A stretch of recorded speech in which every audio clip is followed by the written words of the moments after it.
नमस्कार दोस्तों, एक बार फिर से स्वागत है आप सभी का आपके अपने YouTube channel maths by Gajendra Singh पर। दोस्तों, एनटीपीसी प्रीवियस ईयर के जो सवाल हम सोल्व कर रहे हैं, इसी सीरीज को आगे बढ़ाते हुए हम एक नया वीडियो आपके लिए लेकर आए। इस वीडियो में हम बेसिक प्लस ट्रिक दोनों का डिस्कशन करेंगे। सवाल में जहाँ जहाँ बेसिक की ज़रूरत होगी मैं उसे पूरा डिटेल से समझाऊंगा। उसके साथ ही जहाँ ट्रिक बन रही है उस पर भी हम चर्चा करेंगे। देखो, सवाल की तरफ चलते हैं। सवाल कह रहा है सबसे छोटी अभाज्य संख्या और 0 को छोड़कर किसी भी पूर्ण संख्या का गुणनफल क्या होगा। सबसे पहली बात हमें पता होना चाहिए कि सबसे छोटी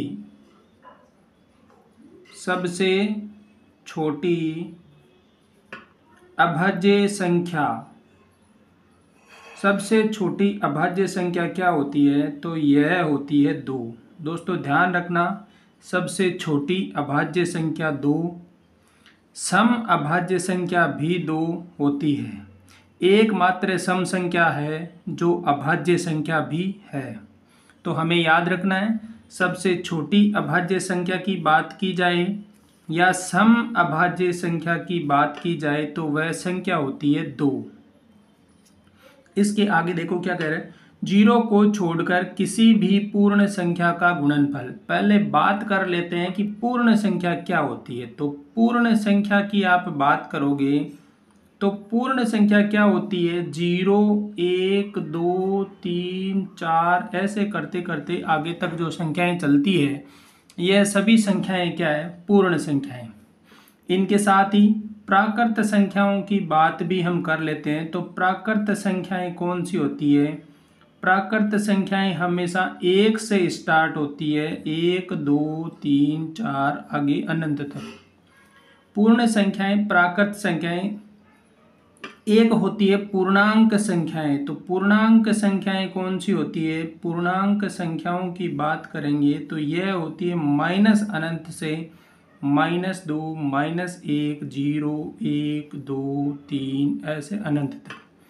मतलब प्राकृत संख्याएं 1 से स्टार्ट होती है। प्राकृत संख्याओं में 0 को जोड़ दिया जाए तो पूर्ण संख्याएं बन जाती है, और पूर्ण संख्याओं में धनात्मक और ऋणात्मक चिन्ह दोनों संख्याएं विद्यमान हो तो वह कौन सी, पूर्णांक संख्याएं। तीनों संख्याओं की डेफिनेशन हमने समझ ली है, तो मैंने आपको बता दिया। अब सवाल कह रहा है 0 को छोड़कर पूर्ण संख्या है। तो 0 को छोड़कर पूर्ण संख्याओं को हम और क्या नाम दे सकते हैं। अगर मैं इससे 0 हटा दूं तो इसके बाद क्या बचा, 1 2 3 4 5, और यही क्या है, प्राकृत संख्या है। सवाल ने आपको घुमाने के लिए सिर्फ यहाँ पे 0 को छोड़कर फिर कह दिया है पूर्ण संख्या। यहाँ सीधा यह भी होता कि प्राकृत संख्याओं का गुणनफल क्या होगा, तो आपको पता है क्या होगा। अगर 2 को किसी भी संख्या से आप गुणा करोगे तो क्या मिलेगा, 2x। यहाँ x की वैल्यू आप 1 ले लो तो 2 × 1 क्या, 2, 2 × 2 क्या, 4, 2 × 3 क्या, 6, 2 × मैं कहता हूँ 50 क्या, 100। और ये सभी संख्याएं क्या मिल रही है आपको। एक तरफ ऑप्शन देखने के बाद हमेशा शून्य, क्या ये शून्य है, नहीं है, तो ये ऑप्शन है, नहीं होगा। हमेशा एक, कहीं पर भी एक आया, नहीं मिला, मतलब यह भी नहीं होगा। हमेशा सम संख्या, मुझे पता है ये सभी सम संख्याएं हैं तो हमेशा सम संख्या आ रही है। आगे का ऑप्शन देख लेते हैं। हमेशा विषम संख्या, तो कहीं पर भी विषम नहीं है, तो ऑप्शन क्या राइट हो गया, हमेशा सम संख्या। ध्यान रखना, एक सबसे अहम बात, सबसे छोटी अभाज्य संख्या 2 होती है। सम अभाज्य संख्या की बात करें तो भी 2 होती है। एकमात्र सम संख्या है जो अभाज्य संख्या भी है। प्राकृत संख्याएं 1 से स्टार्ट, पूर्ण संख्याएं 0 से स्टार्ट, और पूर्णांक संख्याएं माइनस अनंत से प्लस अनंत तक की संख्याएं, वह क्या, पूर्णांक संख्याएं। अगले सवाल की तरफ देखते हैं। अगला सवाल कर रहा है यदि a - b बराबर 5 हो और a² + b² की वैल्यू 31 है तो a b का मान ज्ञात करो। भाई जब मेरे को पता है कि a - b की वैल्यू 5 है तो इसकी वैल्यू 5 है और स्क्वायर का भी कुछ दे रखा हो, तो जब ऐसे कहीं मान मिले तो आपको इसका वर्ग कर देना है। इसका वर्ग करेंगे तो यहाँ पर होगा a माइनस बी का होल स्क्वायर, वह बराबर में होगा, इसका भी वर्ग करेंगे तो 25 के। a माइनस बी का होल स्क्वायर हम ओपन करेंगे तो यह आपको क्या मिलेगा, a square plus B square minus 2ab। क्यों, जब माइनस होगा तो ये 2ab माइनस का मिलेगा, जब यहाँ पर प्लस होगा तो ये 2ab प्लस का मिलेगा, इक्वल टू कितना, 25। ए स्क्वायर प्लस बी स्क्वायर का मान हमें दे रखा है 31 माइनस 2ab इक्वल टू 25। आप सोल्व करेंगे, 2ab को इस तरफ भेज दो, 25 को हम इस तरफ भेज देते हैं, तो यहाँ से आपको मिलेगा 31 माइनस 25 इस तरफ आ गया, बराबर में 2ab चला जाएगा उस तरफ। 31 में से 25 जाएंगे तो आपको पता है कितना बचेगा, 6 इक्वल टू 2ab। तो ab की मान क्या मिल गया, 2 से काटेंगे तो ये 3, तो ab का मान आ गया 3। आप देखेंगे कौन सा ऑप्शन सही, तो डी ऑप्शन सही। दोस्तों, जब a माइनस बी या a प्लस बी का मान हो और a स्क्वायर और b स्क्वायर का मान दे रखा हो, ab का मान पूछे तो हमें चुपचाप वर्ग कर देना है। वर्ग करने के बाद इक्वेशन सोल्व करनी है और फाइनल आंसर मिल जाएगा।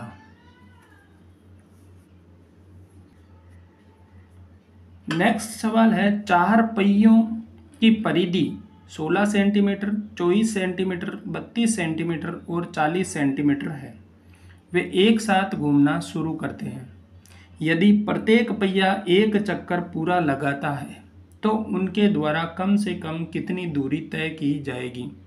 दोस्तों, सवाल देखते ही आपको यह लगेगा कि इस सवाल में हमें कम से कम दूरी की बात की है, और आपको पता है कम से कम दूरी की बात करते ही आपके माइंड में एक ही आता है कि इन सब का क्या ले लो, एलसीएम ले लो।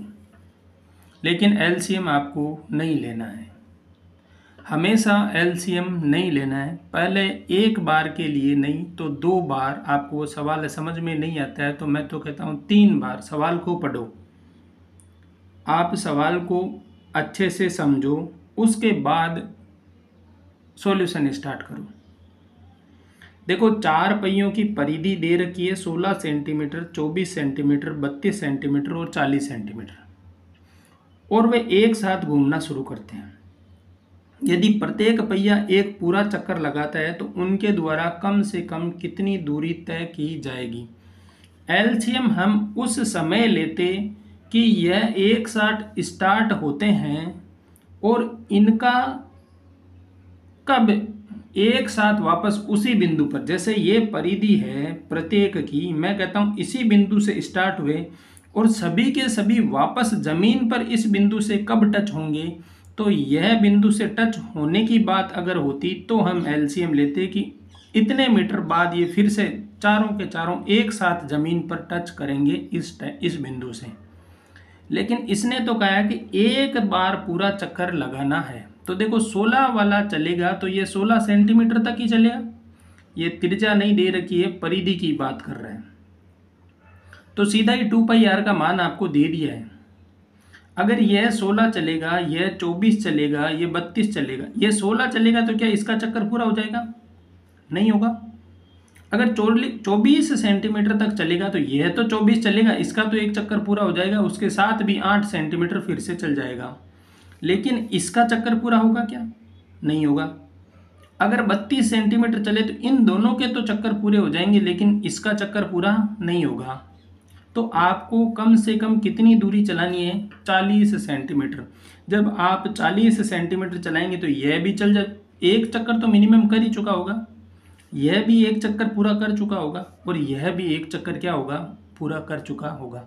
कम से कम 40 सेंटीमीटर चलेंगे तो इनके एक एक चक्कर तो हो जाएंगे। एक से ज़्यादा हो रहे हैं तो कोई बात नहीं है, लेकिन एक तो हो रहा है कम से कम। तो आपको क्या रखना है? उत्तर आएगा 40 सेंटीमीटर। मतलब अगर यह 40 सेंटीमीटर तक चलते हैं तो सबके एक एक चक्कर तो पूरे हो ही जाएंगे।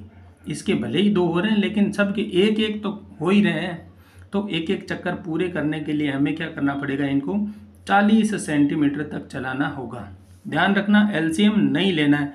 एलसीएम मैंने बताया उसी समय लेते जब इसमें बोला होता कि यह बिंदु वापस सब चारों का एक साथ जो ज़मीन से टच है वही बिंदु वापस एक साथ कब टच होगा, तो उस कंडीशन में हम इन चारों का क्या ले लेते, एलसीएम ले लेते, और वह दूरी जो मिलती उस दूरी पे वो चारों एक साथ फिर से क्या करते, ज़मीन पर टच हो जाते।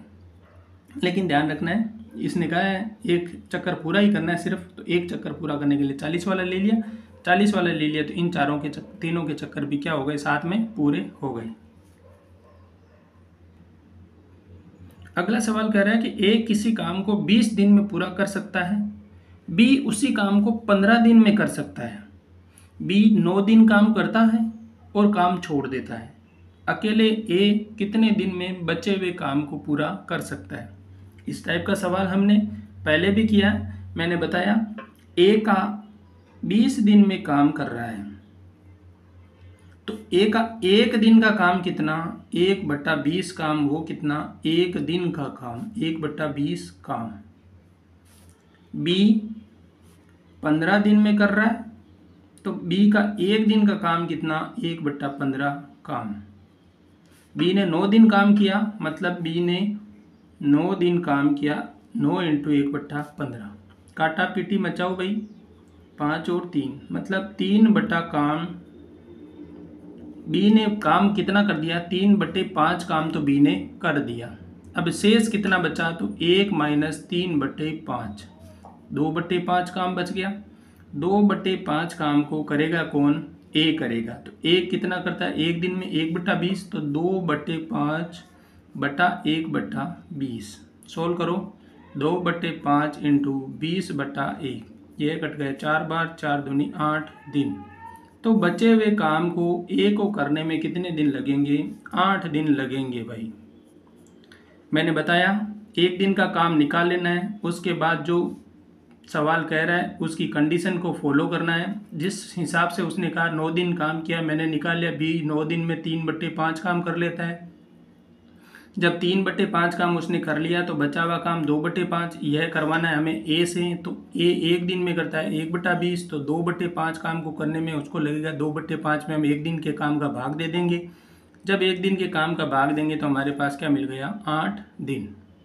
ठीक है, इस सवाल में मैं स्पीडली इसीलिए चलाऊं कि मैंने इसको सेम एज इट इज आपको पहले समझाया है, जिस वजह से इसमें हम समय खराब नहीं करना चाहते।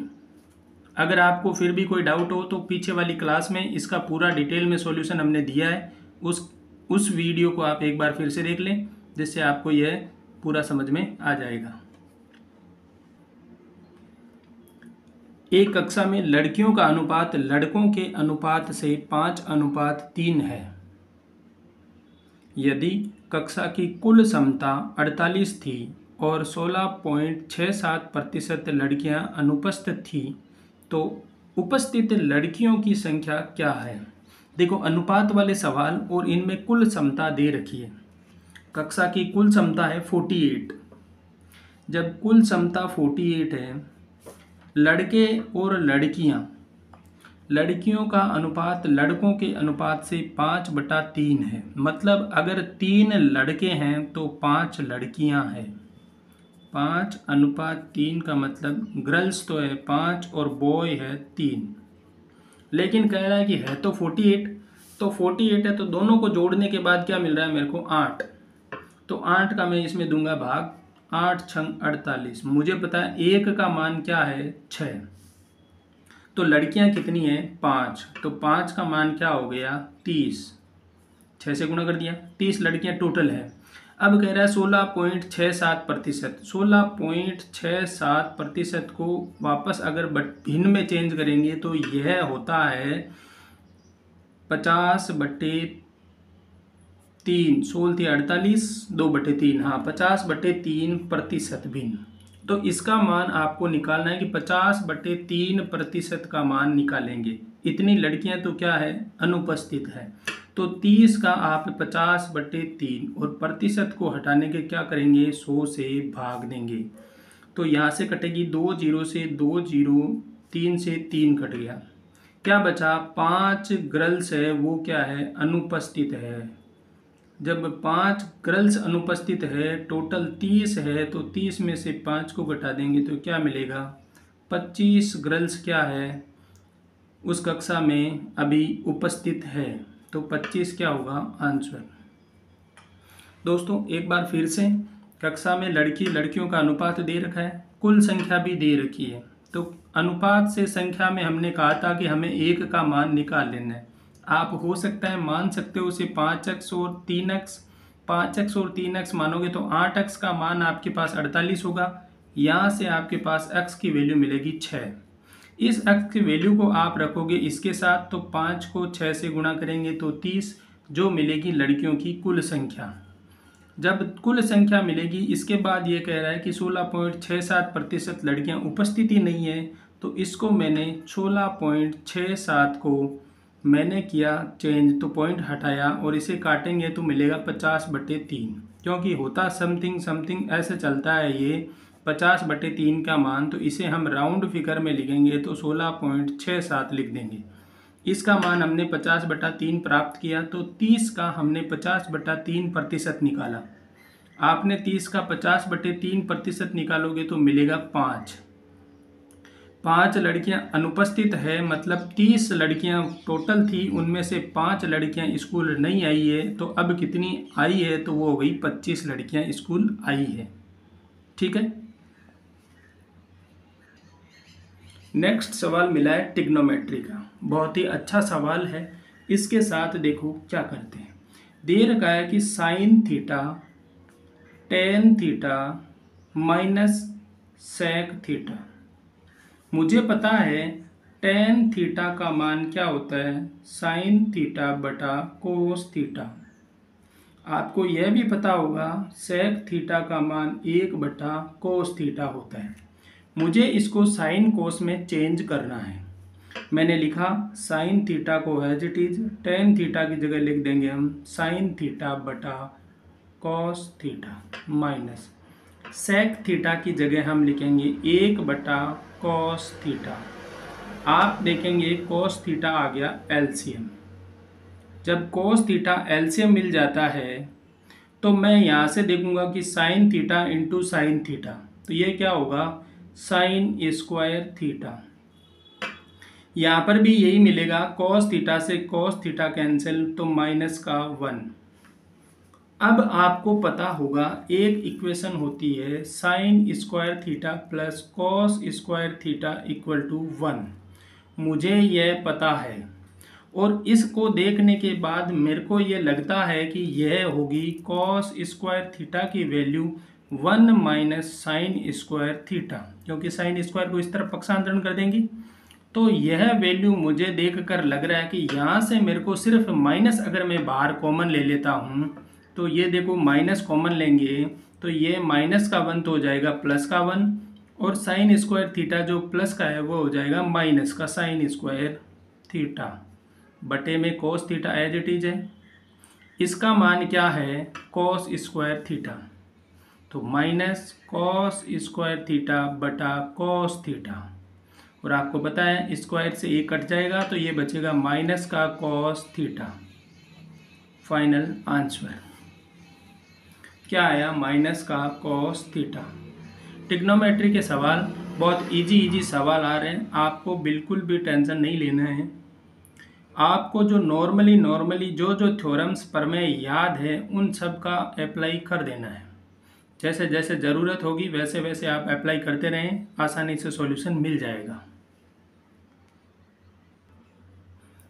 नेक्स्ट सवाल कह रहा है कि एक साड़ी 5% छूट के बाद 5,871 में बेची जाती है, इसका अंकित मूल्य ज्ञात करो। मतलब आप 100 रुपये की चीज़ में से 5 की छूट दे रहे हो, मतलब 95 में बेच रहे हो, लेकिन यहाँ कह रहा है कि ये 95 में नहीं 5,871 में बेची जा रही है। तो आपको इसका अंकित मूल्य मतलब 100 रुपये का मान निकालना है। तो निकालने के लिए क्या करेंगे? 5,871 बटा 95 इंटू 100, 19 का भाग देके देखो,